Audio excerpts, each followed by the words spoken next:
Hi, and welcome to Dark Window. I'm your host, Jim Mann. Here on this program, I will be talking with many of the leading investigators, researchers, and authors on the topics of UFOs, UAPs, alien abductions, extraterrestrials, and a host of many other fascinating and related topics.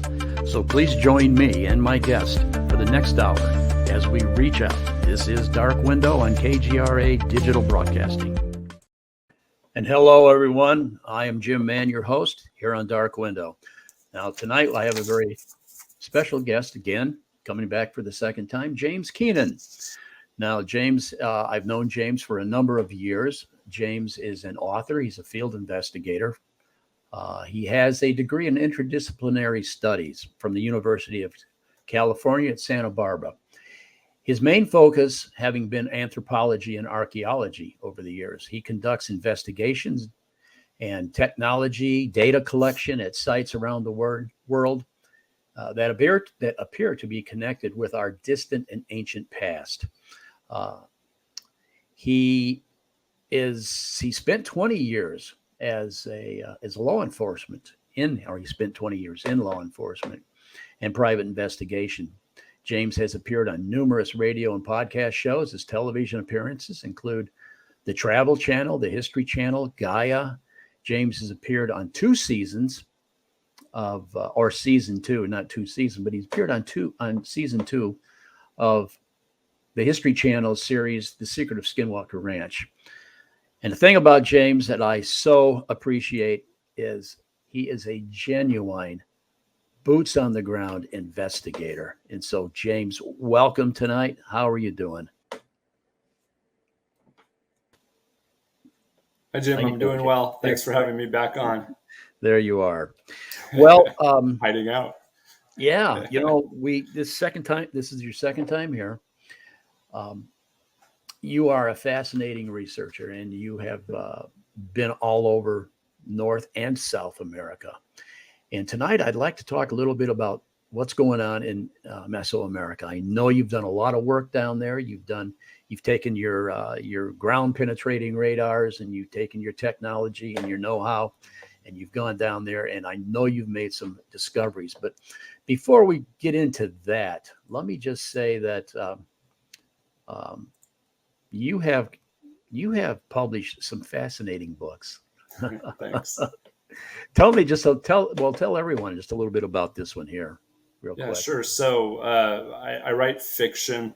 Like you'd said earlier, I was in law enforcement and private investigation, but there is a bit of reality here and there put into it from personal experiences, and also from what I've been interested in regards to like this distant, remote past in history that archaeologists and anthropologists and historians aren't willing to admit was even possible. And so if I had written a non-fictional book, I probably wouldn't have had a job the next day or once it came out. So, kind of disguised it as best I could. I always like to tell everybody that probably about 30 or 40% of Dark Shadows and Catastrophe really happened, whether it be from my personal experiences or from the research that I've done in regards to the Mesoamerican cultures and the South American cultures, and what more than likely really occurred based off of their oral traditions, artifacts that we have, and then just piecing together so much of the same occurrences or same sightings of beings or figures around the areas that it's unlikely that it could have been anything.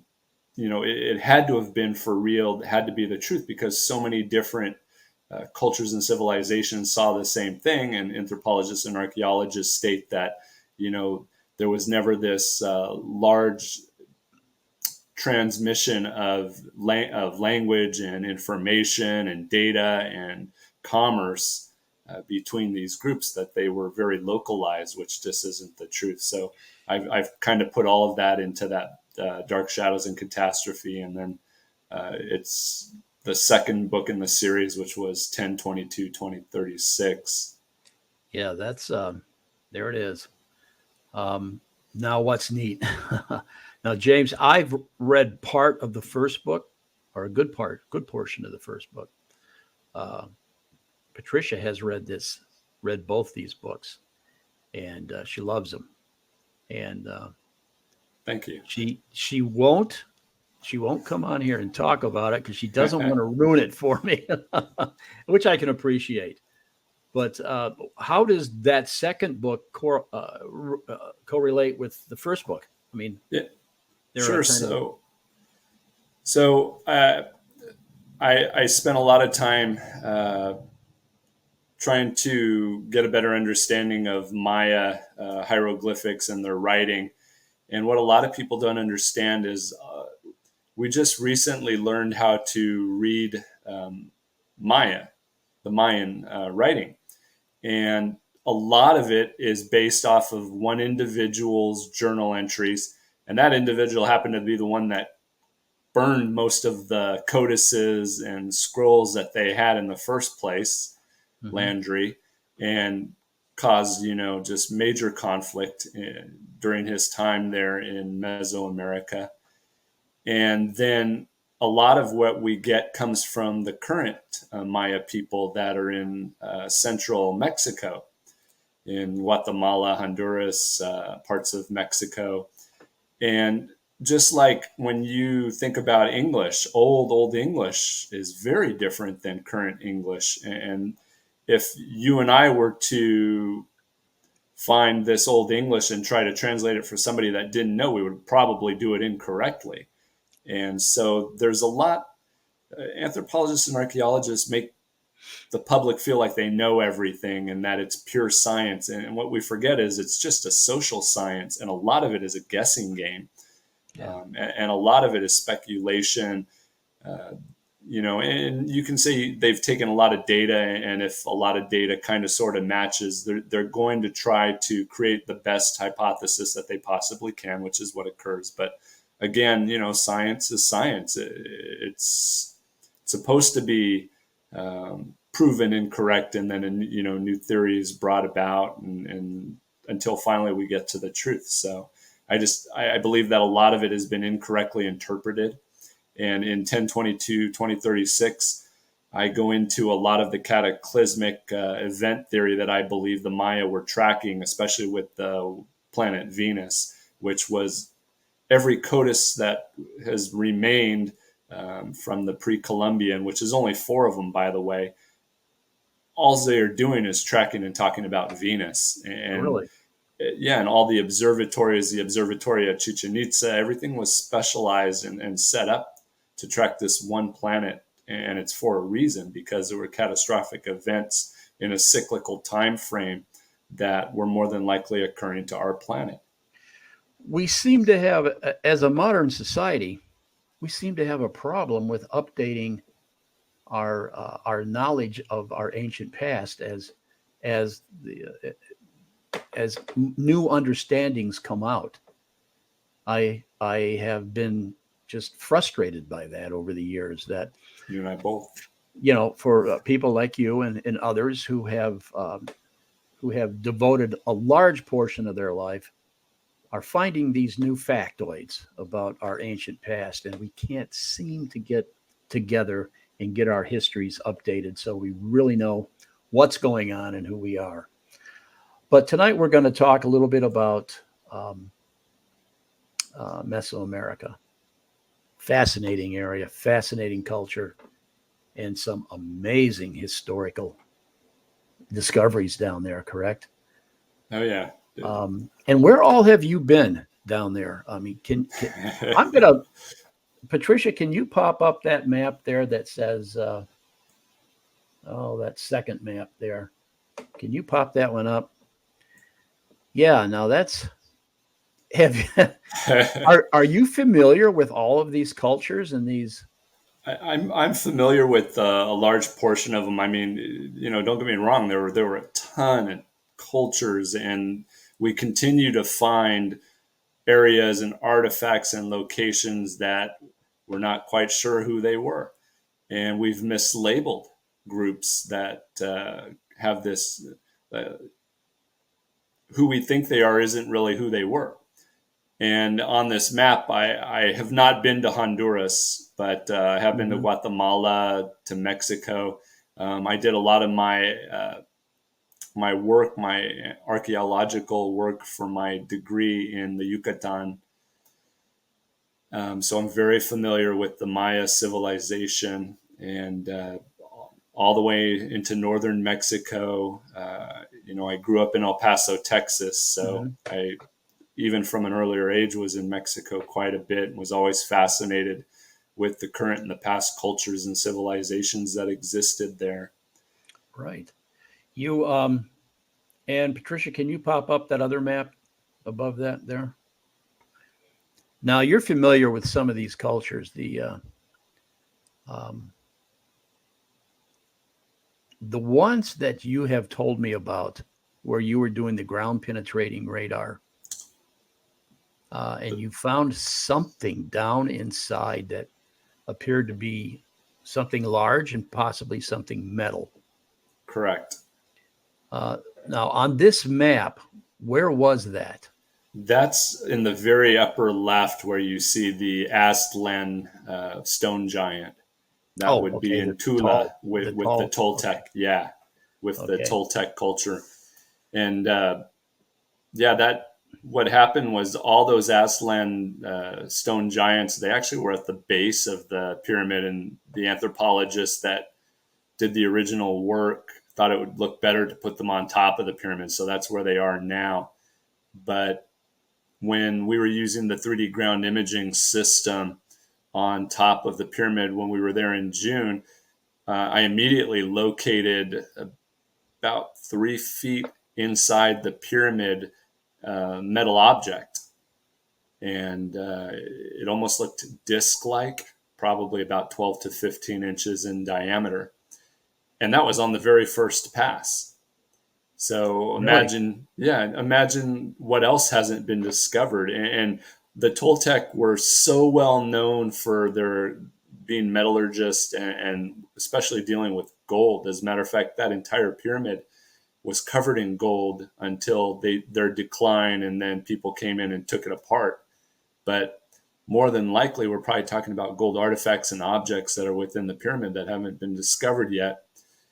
And now we have the technology to do it in a non-invasive manner. But in order to be able to excavate, that requires just a ton of permits and getting the correct authorities in Mexico, which, I mean, it's Mexico. It's Mexico. It's next to impossible if you don't know the right person. Well, I would imagine that it's similar to trying to get anything done in Egypt. Yeah, or New York City. Now, where else in Mexico have you gone that you have done any of your research there? Sure. So all over the Yucatan, including the island of Cozumel, which were the Maya, down into Oaxaca, also into La Venta, Veracruz area, which were what we know as the Olmec. Then in the area of Mexico City, it used to be Tenochtitlan. So we've investigated what are the Mexica or the Aztec as we know them, up into Tulu with the Toltec, then over to Chihuacan and other parts of the Pacific coast where we had other Nahuatl or Nahuatl people. And there were just so many different cultures there. Now, how old are these cultures that you've been in general? Are they BC? Are they just the last Well, 2,000 years? yeah, so it really depends. We're talking about minimum 3,700 years of history that we know of, beginning with what we now say are the Olmec as the first culture, but now we know that there's this proto-Olmec, that there were even before that these artifacts that we're finding, and that they just weren't Olmec. But so the Olmec go back about 3,600 years, and then you have all the way up to the Aztec, which were when the Spaniards and the conquistadors came over and conquered Mesoamerica and Now, South America. the most popular, of course, Olmec is the they. Patricia, can you pop up some of those Olmec pictures there? These folks look like they're either from Africa or they're Polynesian. They certainly don't look Mesoamerican. How do we explain that? So you're going to well, no, and you got to think about this from a logical perspective. It's really quite simple. They're just not willing to believe it, that it was a melting pot, that all these cultures and civilizations from all over the world were coming to Mesoamerica, which was a centralized location for commerce. And what that commerce was just a huge gamut of artifacts and objects that we see in other places around the world that they shouldn't be. And then you find stuff here too that, it shouldn't be. So I think over time, they're going to have to give in academia and say, yeah, these people were more seagoing or other, maybe there was alternative ways of transportation that we've just lost that technology, which is something that I track when I'm really looking at hieroglyphs, petroglyphs, pictographs, the iconography and codices and scrolls. James, is there a chance that some of these cultures can be so ancient that the continents were actually closer together? I know that's a stretch, okay? It may very well be possible with what we know as Mu. And I say that because when you talk to the desert Southwest cultures that exist today, like the really old ones that were from the ancient Puebloans, which are the Zuni Hopi people, they talk about Mu's northeastern boundary actually having been what is now Utah. And that when there was a major catastrophic event, the elites survived underground in Utah with other beings, which the Zuni and Hopi consider the ant people, and these beings of great stature, which we will call them what they are, giants. Giants. So yeah, absolutely. Anything could be completely wiped out from the timeline and from history over 20, 25,000 years. Nothing will survive except for stone. And so, we see these megalithic structures that they were built for two reasons. One, the material was available, and two, it lasts better than anything else. Because when you look at what we create now, probably the only thing that'll last past 10 to 12,000 years are the stainless steel sinks that we all use. But even after time, those are going to deteriorate away. Plastic bottles. Yeah. Is it the thing that has always just baffled me is the buildings, the megalithic structures, these huge buildings. What is it with pyramids?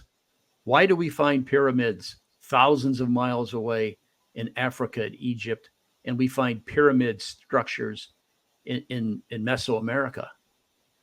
What is it about the pyramids that, why such they could have built a big square. They could have built a big round building, but they're all building pyramids. Because we're all connected. Yeah, I find that very, it's all connected. And the for technology was better. Some of these pictures we have, these buildings are pyramids, similar to like this one here. And that one is, what'd you say this one was? Chichen Itza. Chichen Itza. And I don't know how big it is, but look at these. These are pyramidal structures. And is it a coincidence that we find pyramids in Giza? What is the connection?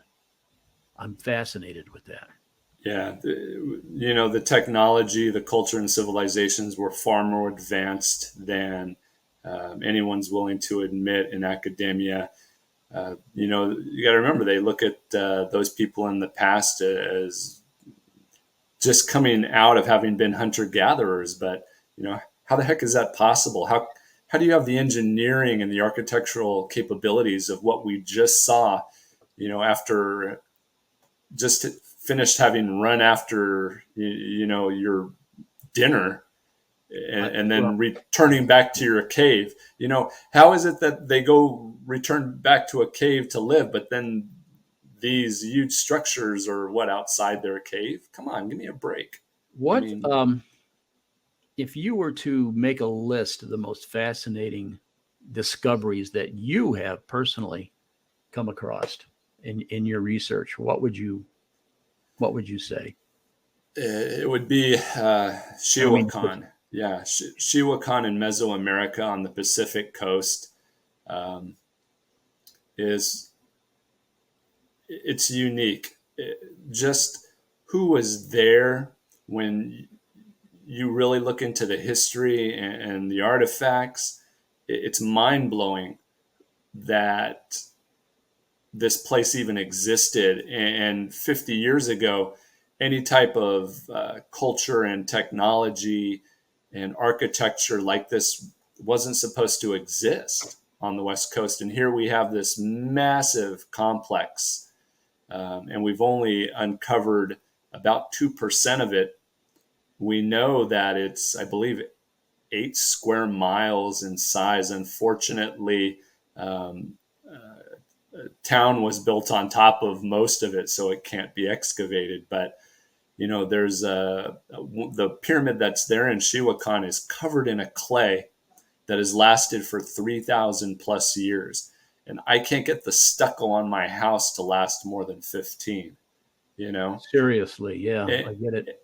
and the sightings of paranormal and aerial phenomena there is incredible. You talk to the people from the local town, and they whip out their cameras or their cell phones, and they're just showing you all this UAP that's constantly over, or the things that they found that weren't supposed to be there, like Maya vases. Um, and the Maya were 560 miles plus away, and that type of travel just wasn't supposed to happen. And just the name, we actually know what this place was called because we found one of the ball court goals inside, and it had the name of it, of Shiwakan. And the name is unique because it's known as the calendar masters, or the people, or controllers of time. And it kind of makes you wonder, well, how are they controlling time? Or and why was it such a huge meeting location for all the cultures and civilizations in Mesoamerica, that they all came to this location?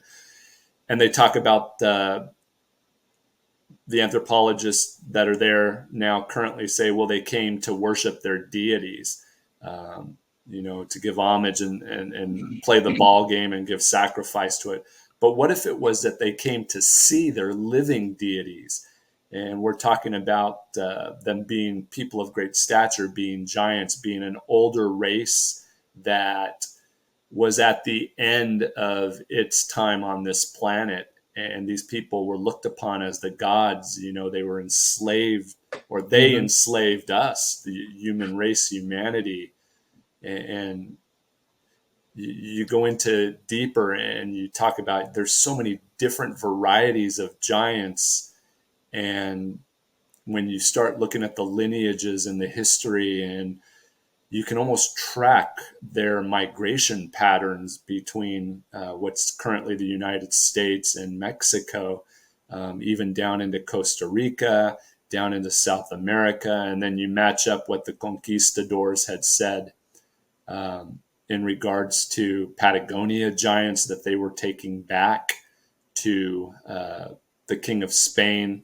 It's just incredible that even the giants didn't really die out until about sometime in the 19th century. You were still finding them even all the way up into Nevada. I just want to, when we look at things, I'm going to pull this one picture up, Patricia, that the one for Aztec. Can you pull that one in there? That one picture. Now, when you look at this, if you are a person of any logic at all, how old is this? How old is this city, James? Yeah, this is Teotihuacan, just northeast of Mexico City. And we don't know. We don't have an exact date. I believe it's a lot older than what we're taught. And interesting is when we go back into the history, it looks like the person that was in charge of the architectural creation and the building of it was a giant, was one of these 7 brothers that survived a major cataclysmic event. And you're talking about, as they've done excavations, they're continuously, finding new underground areas. As a matter of fact, I was there a few years ago and they were excavating in front of the Pyramid of the Moon. And we found out that there were a lot of artifacts that were located that the public doesn't know about because they're still trying to figure out how to be able to put it in the timeline, because some of it doesn't make sense. And they've found some unique items like a large amount of liquid mercury, and they're not quite understanding if it was used for ceremonial purposes or what. And what they're doing is they're still trying to fit it into this old timeline that needs to be updated, and that these people are just out of the archaic period, and there's no way they could have done what we see them doing. And we've got to move past that so that we can start seeing it with current technology's eyes, and what we know as a human race we're capable of doing. It could have easily been done before, and it was just lost, and that information lost because of something that occurred in the past that caused that forgetting of the history. That amnesia we seem to have. Amnesia, yeah, the worldwide amnesia almost. When you look at those pictures of that, like that last picture we had up there of the Aztec temple, when you look at that, and Patricia, will you throw that back up there? When you look at that, now just imagine the level of skilled tradespeople and the number of the different kinds of tradespeople. You'd have to have engineers and designers and surveyors.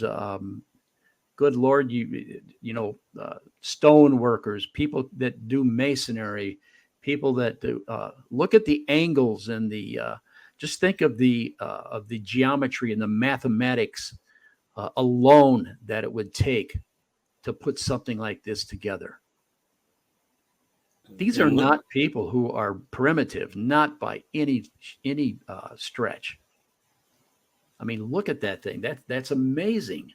Yeah, and look at the amount of buildings. Think of the population that was here. Look at what's around there, and there's still, if you look back in the background, the tree line, none of that's been excavated yet.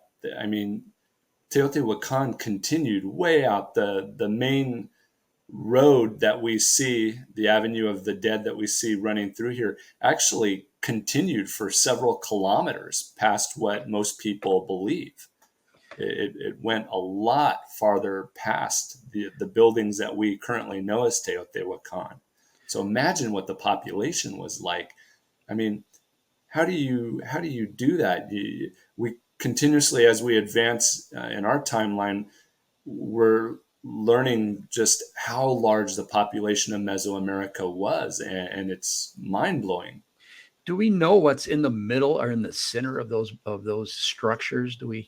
Are there like, rooms and passageways? And we know, well, the public knows for sure that there's an underground system, and some of that's been, made public to where we know. But a majority of the pyramid itself is just stone. Now, is that not to say that there may be an interior that we're not aware of? It's possible. It may not have been located yet, or it may just have been kept from the public. And for what reasons, I don't know. Yeah. I don't know. But I mean, I'm aware of the underground systems that run between the pyramids and other locations. There's mica chambers in other parts of the city that are underground.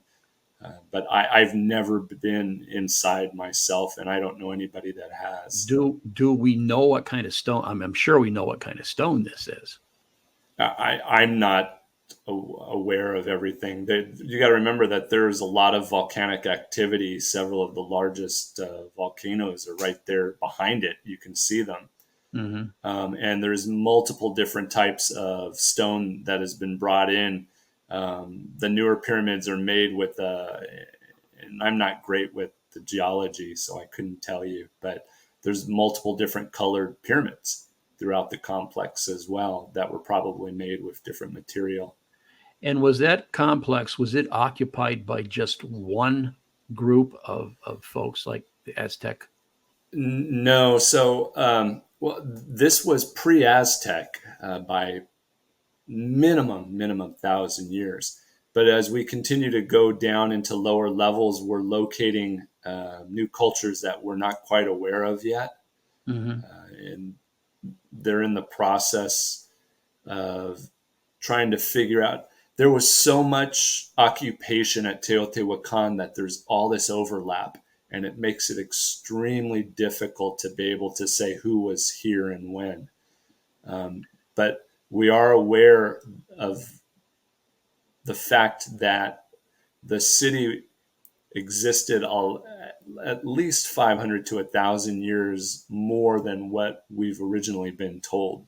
And that's just based upon what we're finding now underneath the avenue and underneath the other roads and underneath the pyramids, that there was more there before even that was put into play.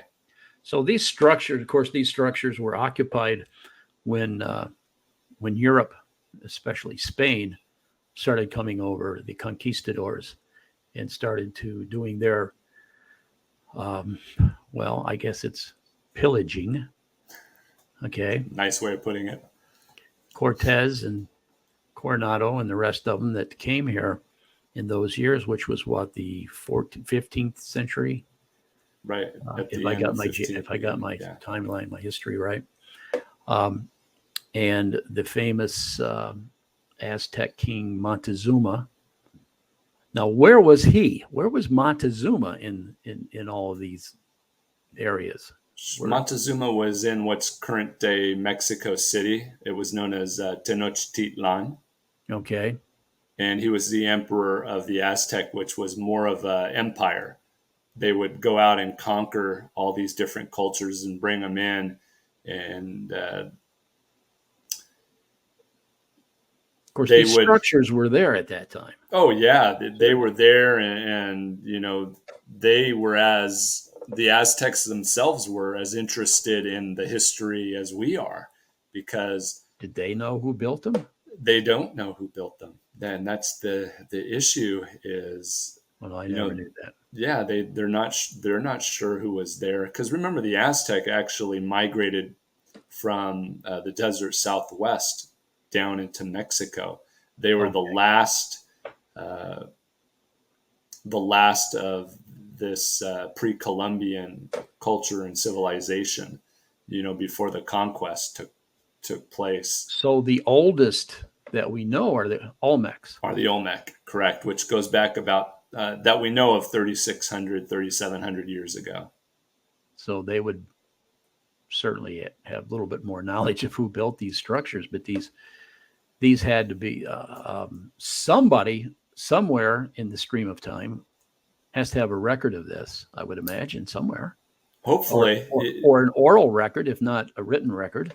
Yeah, and again, the issue was the conquistadors and the Spanish Catholic clergy came in, and they said this was the devil's work if it was any type of codex or Mhm. scroll of these indigenous people that needed to be brought into God, and all that devil's work was burned and destroyed in the name We of. Yes, we have a habit of completely erasing our past when it does not fit with today's um, understanding of things. And that continues even to today. If you look in the Middle East, of what's going on with some of our ancient of our ancient sites in the Middle East being destroyed by religious zealots.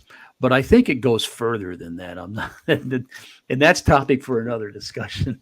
I don't think it's just some some religious zealots riding through the desert deciding that this temple needs to be torn down. Right. I think there's a whole lot more to it than that. But so have you ventured down into South America? Yes. So I've been in Argentina all the way down to Patagonia. Attempted to go to Antarctica, but the weather was so bad we had to turn back around. Have you had So a chance to go down to see the Nazca lines? I have not. I haven't seen the Nazca That's lines. kind of No. on my bucket list too. No, mine too. Yeah. But These huge South America, geoglyphs. South Yeah. America, yes, exactly. Certainly, and you do a lot of work and study and research in the petroglyphs and pictographs and things of up here in Utah. And I would imagine we find a lot of that in Mesoamerica and in South America. Do we Well, no, not really? not quite as much, and that's because of the weather. It's a lot more arid in the desert Southwest, so um, that type of historical data is capable of surviving more so than in other parts of the world, especially when you're getting into jungle or where there's a lot of erosion from water. Um, so there's different artifacts. There's a lot more gold artifacts that are found in Central and South America, which are really interesting because not only are you able to see what has been carved from the gold or what's carved into the gold, but just the work, the metallurgy that went into it is a telltale sign as well into the history. Um, Now these folks down there, all of Mesoamerica, the Mayans, the Aztecs, the Olmecs, they had a connection to the cosmos. They had a connection to the stars. They knew a lot about astronomy. Now, some of those buildings, they look like modern day observatories. Is that what those were? yeah, there's the one at Chichen Itza looks exactly like a modern day observatory Has a and domed roof? domed roof. And what's really interesting is a lot of these megalithic structures or their observatories are aligned to, you know, certain stars or groupings of stars for a reason. And we've really only in the last 70 years recognized that and really gone into looking deeper into what the connection is between the stars above, our head, Mm-hmm. and why the alignments were so accurate and precise, why they took the time to do that, and why was certain observatories specifically set up to watch certain planets, things of that nature. And it's just interesting because You said they had an interest in Venus.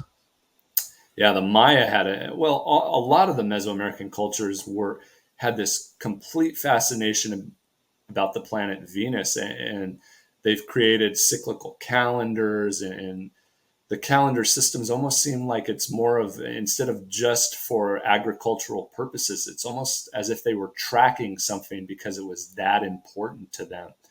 And the anthropologists and archaeologists will say, well, it was for agricultural reasons, so that they knew when to grow the Mm-hmm. maize, when to plant, when to harvest. but I they were just, I think it goes further than it that, goes a don't you? lot further. They were tracking it in such great detail. And when you add that to what was being captured in the codices that are still around, which are four of them pre-Columbia, they were tracking it because something happened between Venus and the planet Earth that led to a major cataclysmic event. And they wanted to be ready for the next time. So it seemed to be that it was occurring in this cyclical nature, whether that be as, the solar system is traveling through the galaxy and we're coming into contact with something that we've lost knowledge of in our current day and age. Hmm. But it had to have gone well beyond that. There was a reason for it. And Venus plays into the underworld and this notion of hell, and then this coming up and being reborn into the third, fourth, or fifth world, and that there was a loss of the world in the past because of fire, because of water, because of animals. It's really interesting, the history.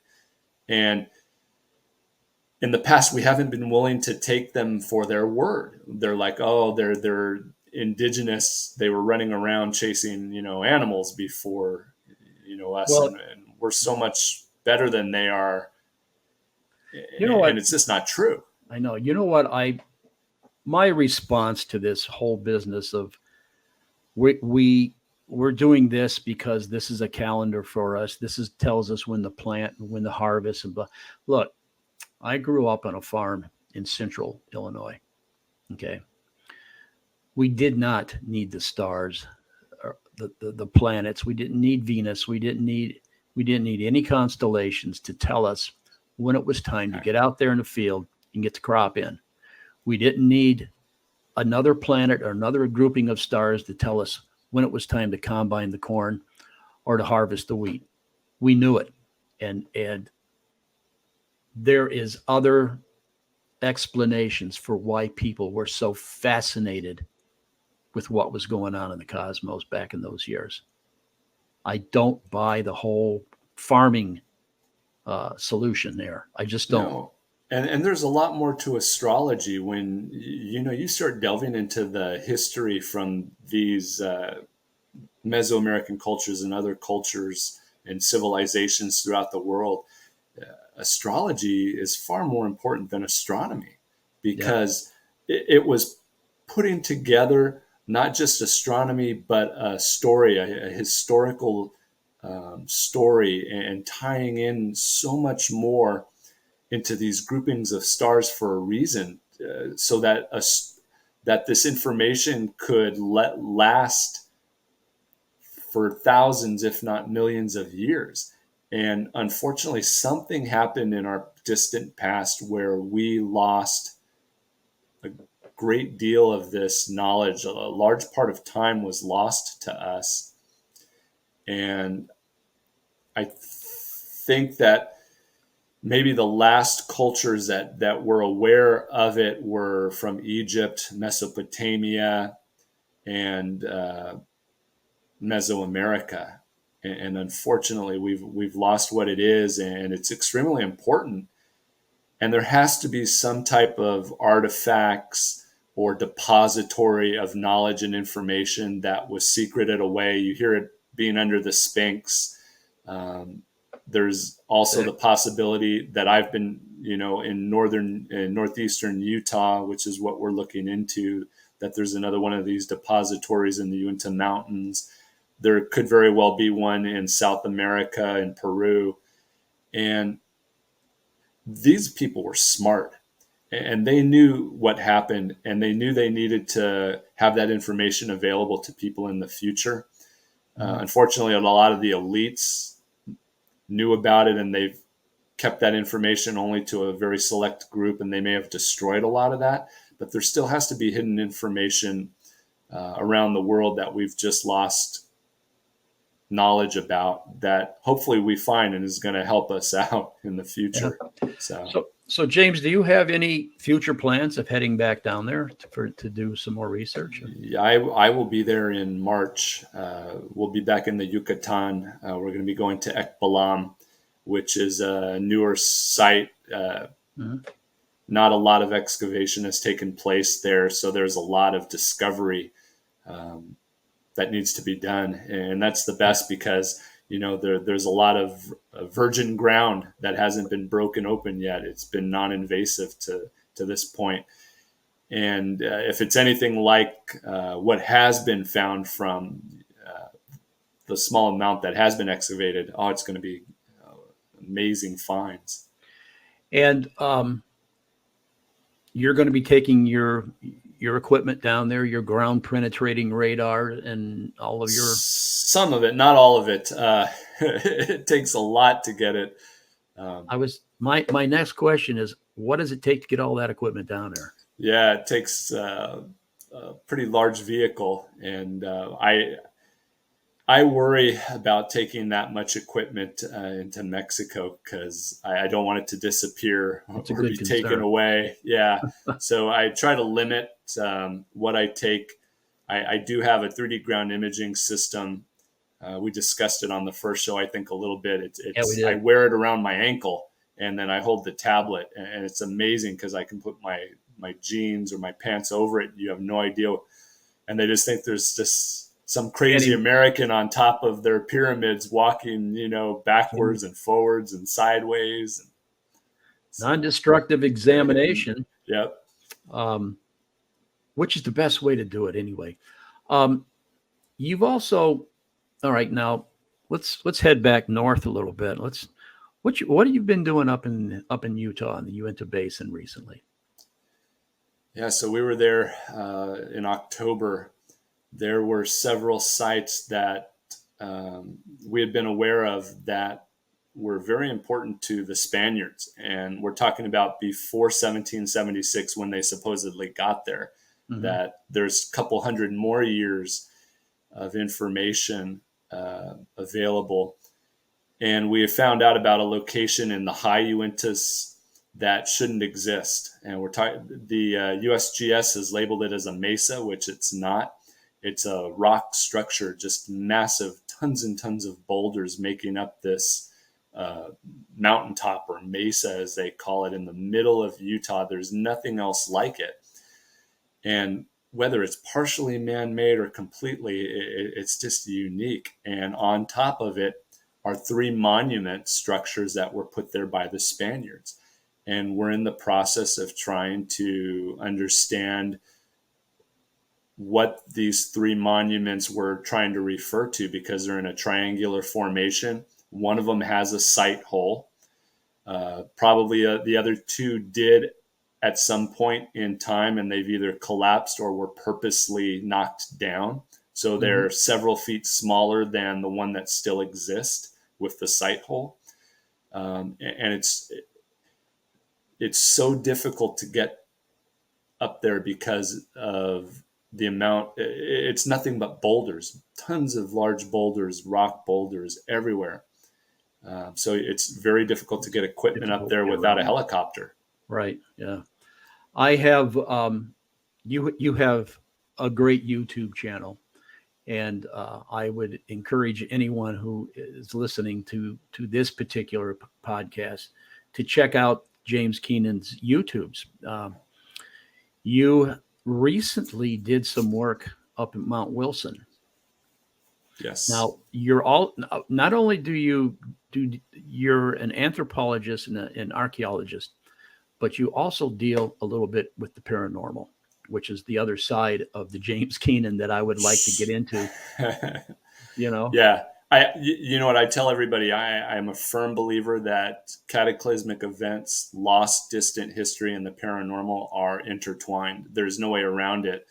That there is so much pointing to a different type of travel. And if you know me, I talk about this interdimensional capability, whether it be through rock portals or some other type of portal. They existed. There's just so much data through oral tradition, through objects, artifacts, through structures that look like they're doorways and they have these little indentions in them, circular indentions, where it looks like something needed to be placed into it to maybe activate it.